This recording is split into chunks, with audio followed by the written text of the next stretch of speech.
Doctor Eduardo Camarota, él es médico legista, bienvenido doctor, y ha pertenecido al Cuerpo Médico Forense Nacional. Doctor, bien, recién escuchábamos el hermano de Santiago Maldonado, Sergio Maldonado, dijo sí, es Santiago, lo hemos reconocido por los tatuajes. Pero le pregunto, de todas maneras, ¿el protocolo de ADN debe hacerse igual? Sí, por supuesto, el protocolo debe continuar. El protocolo de la identificación, concretamente, no solamente el ADN, es decir, se comienza con la dactiloscopía, la ficha ontológica y luego el ADN. O sea, el protocolo se va a cumplir. Si se pudo realizar o no la dactiloscopía, no lo sabemos. Si se pudo o no realizar la ficha ontológica, igual. Pero sí va a realizarse el cotejo de ADN con ya las muestras de papá y mamá de Santiago están listas para cotejar y esto se va a hacer justamente en Córdoba. ¿Por qué en Córdoba, doctor, y no acá en Buenos Aires? No, yo creo que va a haber, no estoy muy seguro, no lo puedo asegurar, pero creo que van a ser dos muestras. Uno muy probablemente lo haga el Departamento de Huellas Genéticas del Cuerpo Médico Forense por un lado, sí, y por otro lado se va a hacer en Córdoba el grupo de médicos antropólogos. Allí en Córdoba hay un laboratorio también especializado en donde estimo yo que en el término de entre los 3 y los 10 días, digamos 10 días con un informe completo para ya entregarlo. Yo creo que en 3 días ya están los resultados y después vendrán los cotejos, que es el confronte de uno y otro. Sí, yo tengo una muestra en Córdoba que da positiva y aquí en el ámbito de Nación, Cuerpo Médico Forense también da positivo, listo, es indubitable. Doctor, ¿cuánto dura un análisis de ADN para determinar la compatibilidad entre las dos muestras? Sí, en tiempo real y material de lo que se necesita tecnológicamente y científicamente para hacer ese análisis. En 3 días, si yo tengo muestras de ADN de mamá y papá y tengo la muestra que es viable del cadáver, en 72 horas yo puedo tener resultados. Doctor, el tema de los 10 días, perdón, sí. Termino. El término de los 10 días aproximadamente es porque, bueno, se hacen además otras subpruebas, ¿sí? Y se realiza un informe donde todo eso hay que escribirlo, es decir, lleva su tiempo. Le pregunto, ¿hay manera de determinar si murió en otro lugar y después fue, digamos, plantado en ese lugar? ¿Se puede determinar a través Sí, de la claro, autopsia? por supuesto. Sí, desde ya. Sí, desde ya. Hay un montón de métodos por los cuales se puede saber inclusive si el cadáver fue movido en algún momento. Sí, sí. Después de tantos días. Bueno, por eso digo, después de tantos días también. Sí, sí, por eso. Partamos de la hipótesis de que este cadáver estuvo sumergido durante 80 días en el río y nadie lo tocó. Entonces, se hacen comparaciones de plancton, hay confrontes de geoplancton, confrontes de fitoplancton, zooplancton, etc. Hay muchas variables, hay un protocolo que está establecido para este tipo de cosas también, sí, se puede determinar perfectamente. En esta primera jornada, en esta primera parte de la autopsia donde se busca lograr la identificación, ¿qué otros avances puede haber? Por ejemplo, es observar el cuerpo a simple vista y ver... Yo creo que determinar ya, si tiene aquí va a haber orificios de disparo, herida de arma blanca, algún golpe. Las ¿Se puede determinar de hoy arma eso? blanca, de arma de fuego se van a determinar perfectamente. Más armas de fuego, si el proyectil Sí. está o no está, las fracturas que pudiera haber, el cuerpo se procede a realizar una serie de radiografías, múltiples radiografías de todo el cuerpo, miembros superiores, inferiores, Eso, digamos, de resultados rápidos, eso. Sí, sí, eso ya está hecho. Eso está hecho y ahí se pueden observar si existe o no alguna fractura. Después va a haber que determinar si esas fracturas son pre-mortem o post-mortem. ¿Hay algo que la autopsia no puede determinar después de 78 días? Depende del estado del cadáver. Porque no nos olvidemos que este cadáver está putrefacto y la histopatología en general muestra putrefacción y a veces es muy difícil la lectura. Si el cadáver, porque acá hay dos cosas que hay que valorar. Si el cadáver realmente estuvo los 80, 78, 79, 80 días, no vale la diferencia, sumergido o semisumergido, y otra cosa es que haya estado en otro lugar y que, como se está diciendo por allí, haya sido, esto es una hipótesis, Sí, siempre hablando en el terreno sí. hipotético, Sí. por favor, porque como hipótesis podemos armar muchísimas. Cientos. Es decir. Y una película podemos hacer, Doctor, pero... de haber estado en otro lugar para que el cuerpo se presente de esa manera, Sería muy grave eso. pero de haber Muy estado grave. en otro lugar, ¿en qué lugar podría estar para que el cuerpo se conserve de manera tal que luego, colocado en el agua y retirado, presente estos signos? En realidad yo no estuve en la autopsia y por lo tanto no sé qué signos presenta el cadáver ni el estado visuales. del cadáver. ¿Sí? Un cadáver que ha estado 80 días sumergido o semisumergido presenta características muy claras. No Muy tiene definido. cabello. Sí. Entonces, no, inclusive hasta puede haber desprendimientos de piezas dentales, etc. Ahora bien, es muy difícil porque acá una de las cosas que vamos a tener que enfrentar es la data de la muerte. Yo creo que si bien ahora decimos que está identificado el cadáver, vamos por una, sin perjuicio de que el protocolo continúe y debe continuar. Ujú, También tenemos que establecer la data de la muerte. ujú. Y este es un tema bastante complicado. Esto a la medida ropa. que pasa el tiempo, doctor, no es lo mismo determinar la data de muerte en un cadáver que lleva 3 días de muerto a un cadáver que llevó 78 días muerto. Ahí se dificulta más precisar la data de muerte. Sí, claro, se dificulta mucho porque a medida que nos alejamos del momento de la muerte en Sí. adelante, el error es estadísticamente más grande. Ujú. Es decir, para pasar un poco el limpio, yo tengo un cadáver que podemos denominar un cadáver que ha fallecido en las últimas 24 o 48 horas. Depende de la zona, el lugar donde esté, Ujú. si está en intemperie, si está a resguardo. Hay 1000 situaciones. Yo lo que planteo es, este cadáver, que es un cadáver, entre comillas, y perdón la expresión, fresco, tenemos una serie de protocolos para realizar en los cuales se determina aproximadamente la hora de la muerte, más o menos un error, que Un puede ser margen de 2 error. o 3 horas. Sí. Bien.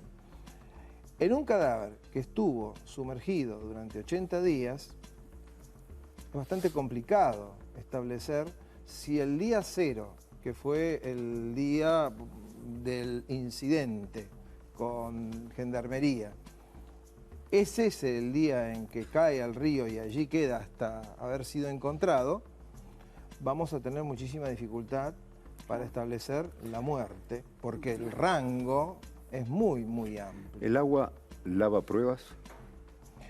Algunas sí, otras no. Ujú. ¿Por qué? Por ejemplo, pólvora, Ajá. granos de pólvora que han en un suicidio, ¿sí?, con arma de fuego, que están impregnados en la calota craneana, no se borran con el agua. La ropa no Y está- resiste a la Sí. putrefacción. Resiste la putrefacción. Sí, resiste a la putrefacción. Digo que la- Estábamos sí. hablando de los granos de Sí, pólvora. sí, sí. No en el caso Maldonado, estamos hablando No, hipótesis. Lo en que el agua general borra de o no. tanatología forense. Bien. ¿Qué puede pasar, por ejemplo, con un golpe fuerte? Porque se habló de algunos gendarmes que podrían haber tirado alguna piedra, de hecho lo dijeron en el informe oficial que hicieron ante los peritos de gendarmería. Si yo tengo un cadáver de 80 días, si no hay una fractura, no voy a poder determinar si hubo un impacto contundente, ya sea de un palo, una piedra, lo que sea. Es decir, porque ese cadáver ya prácticamente, los procesos de putrefacción están, y no solamente putrefacción, sino desmaceración, que son los principales en lo que se llama las asfixias por sumersión, prácticamente no vamos a encontrar nada. Ahora, si ese golpe, con o contra, objeto contundente, pudo tener la inercia, la masa suficiente y la inercia para provocar una fractura en cualquier hueso, no sea un hueso nasal, huesos de calota, costillas, huesos largos, cortos, etcétera, sí, obviamente si hay una fractura y si esa fractura fue en vida. También hay una fractura, un hueso, se puede saber si la fractura es post-mortem o en vida, ¿no? Sí, y si esa fractura pertenece a un... por eso se aplicó, justamente por eso se aplicó el protocolo de Minnesota. De Minnesota. Claro. Justamente, con muy buen criterio, el juez federal exigió que se aplicara el protocolo, con excelente criterio. Pero abre el nivel de prueba, porque también lo que están tratando de determinar con el protocolo de Minnesota es si hubo, por ejemplo, pasaje de corriente eléctrica. Por ejemplo, ¿Ese detalle se mantiene 80 días después? es difícil porque el pasaje de corriente eléctrica histopatológicamente da la famosa imagen de células en empalizada. Sí, empalizada. Entonces, si esas imágenes, yo tengo... ¿Qué un es ca- células empalizadas? Si se Esto puede... es un aspecto microscópico Ah, ok. del pedacito para que la gente entienda. Yo extraigo un pedazo hago un corte, una pequeña incisión, sobre el lugar que yo presumo que es la entrada de la corriente eléctrica. Ujú. Debajo entonces se hace el análisis histopatológico dérmico y subdérmico y vamos a encontrar con hematoxilina y eosina, vamos a encontrar en la tinción las células en empalizada, como si fueran células, digamos, como si estuviéramos viendo el cerco de una casa. Claro. ¿Vieron las películas americanas? Tienen sus cercos blancos. Bueno, Sí. estaríamos viendo células En esa... en esa ¿Y eso posición con qué más se confunde? vertical. ¿Y con qué se confunde eso? ¿Con otro... o alguna patología, digamos, que las células están... No, después las de células, alguna forma- el pasaje de corriente eléctrica en digamos, en fallecidos, inclusive por corriente eléctrica. Un operario que baja una cámara y buscamos el punto que a veces no se encuentra tan fácilmente. ¿Por dónde entró la corriente eléctrica? Bien. Que puede ser el abdomen, puede ser los miembros superiores, inferiores. Ahora, yo no quiero adentrarme mucho en lo que es la bibliografía internacional en los Balcanes, por ejemplo.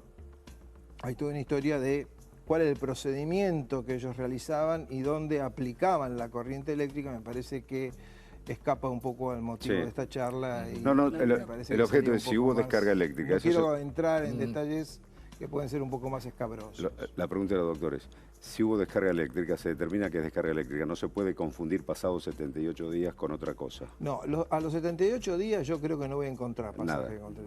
Me parece que no. Bien. Ha ¿Por llamado qué? la Porque haya atención putrefacción, también, ¿no? doctor, decían que... Hablamos la- de putrefacción en un paciente sumergido. Totalmente. Sí, sí, sí, sí. Justamente tanto tiempo sumergido que la ropa no estaba más deteriorada. Yo voy a tratar de ceñirme científicamente y quiero ser muy cauto y muy prudente a la hora de emitir una opinión cuando yo no estuve en el lugar del hecho, no estuve en el levantamiento del cuerpo y tampoco vi el cuerpo en la mesa de Morgani, o sea, en la mesa de abducción. Así que si la pregunta es correspondiente a las fotos que han aparecido y que han circulado, no me consta, porque esas fotos podrían ser verdaderas o no.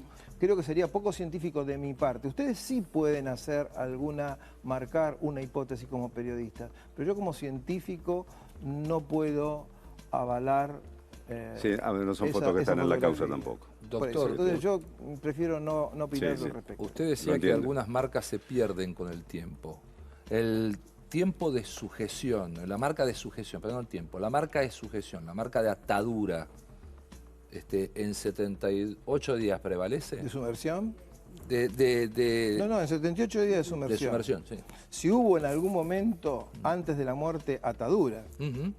entonces es una atadura o una sujeción en vida. En vida. Eso deja una característica histopatológica. Ujú. Si yo tengo un cadáver que lo saco del agua del río Chubut después de 78, 80 días, muy probablemente no puede haber absolutamente nada. No van a existir. Una modificación morfológica del cuerpo que, digamos, Pero el barre problema con es esas que pruebas. no nos olvidemos que cuando yo coloco los tegumentos bajo microscopio y procesados previamente, voy a encontrar putrefacción. O sea, está lo que se llama, hay una lisis del tejido, hay una rotura del tejido. Claro. Entonces no voy a ver nada. Esto es, a ver, comparándolo un poco antipáticamente, es muy antipático lo que voy a decir, si en este momento, en este estudio, explotara una bomba, obviamente las consecuencias ya creo que va de suyo establecerlas. ¿Qué pasa? La arquitectura desaparece. Claro. Y aquí pasa lo mismo. Algo que va a ser fundamental si determinar si Santiago Maldonado murió ahogado intentando cruzar el río porque venía escapando o si ya fue arrojado muerto al agua. Después de 78 días, ¿eso se puede llegar a determinar? ¿Los pulmones estarán en condiciones de...? Después de 78 días, en mi opinión, es muy difícil determinar porque hay una putrefacción prácticamente total y absoluta del cadáver. O sea, los órganos como riñón, pulmón, hígado, son órganos, cerebro, el principal órgano, el primero que entra en putrefacción es la famosa mancha verde abdominal que aparece en la zona cecal, la zona donde está el apéndice cecal, es decir, en el hipogastrio. No quiero ser muy técnico, pero si ahí empieza la putrefacción, después con los fenómenos, en un cadáver normal, en un cadáver normal. Si yo tengo un señor que muere en el sanatorio por una sepsis... Por eso, después de 78 días, ¿se puede determinar si murió ahogado o no? Sí, se podría determinar si yo encuentro plancton en huesos largos. Ah, ok. Está perfecto. Porque si yo busco, ¿qué voy a buscar en una asfixia por sumersión? Con la misma pregunta. Pulmón, agua y plancton en pulmón.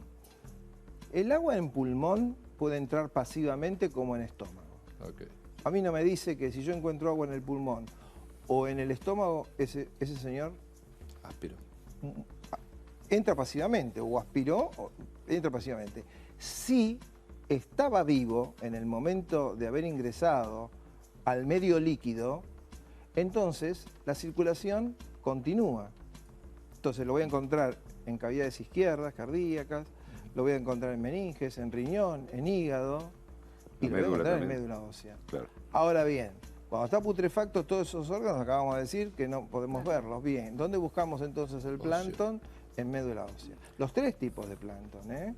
Porque el plancton a veces se subdivide en categorías, el fitoplancton, zooplancton, geoplancton, y después haría los confrontes de geología, que encontré, o sea, las diatómeras que se encuentran en el cadáver, más las diatómeras que se encuentran en el lugar. Eso ya es un tema más de criminalística y de investigación, que el juez determinará qué va a hacer con eso.